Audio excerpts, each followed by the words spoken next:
হঠাৎই ইচ্ছা হলো যে একটু ডিমের পোচ করে তারপরে ফুলকপি আর আলু দিয়ে ঝোল করবো। খেতে কিন্তু দুর্দান্ত হয়, তোমরা একবার দেখতে পারো। তোমরা খাও অবশ্য, তাও তোমার সাথে শেয়ার করছি।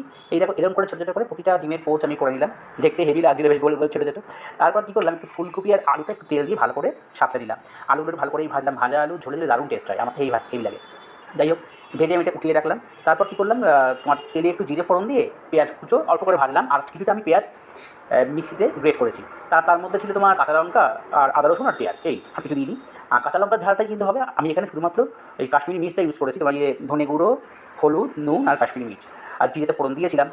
দিয়ে ভালো করে মশলা কষিয়ে নেবো, একদম স্লো আঁচে ভালো করে কষিয়ে নেবো। রান্না করতে আমার খুব ভালো লাগে, তাই আমি রান্না করি আর কি, মাঝে মধ্যে, সবসময় না।